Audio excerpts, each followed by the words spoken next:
ভাবি। আরে তুমি? হ্যাঁ, কি অবস্থা? ভালো, তুমি কেমন আছো? তো আইলাম তোমাদের বাসায়, দেখলাম যে ফাঁকা, তুমি দরজা মধ্যে আটকেছো, আমি যে তোমাকে ওয়াশরুমের মধ্যে বয়ে রয়েছি 1 ঘন্টা ধরে। তাই? ভাবির আমি তো আজকে তোমার দেখি নাই। লাগতেছে, কঠিন লাগতেছে একবারে না। আহ, আহা। আচ্ছা ভাবি, বসো তো এনে। হ্যাঁ বলো।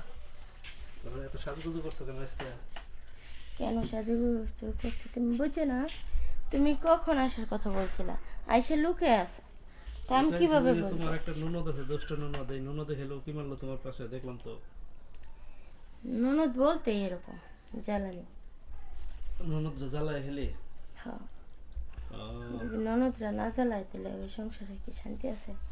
যাই হোক, ও ছোট আসছিল দেখে, মানুষ। আমি আসছি অনেক আগেই, ও যখন আইলো ওইদিকে তখন আমি দৌড় দিয়ে তোমাদের এই ওয়াশরুমে ঢুকে গেছি, বুঝছো? তাই? হ্যাঁ, এখন কথা হলো, সমস্যা এখন নাই, চলে পটায় গেছে। ফেলাইবা ননদরে।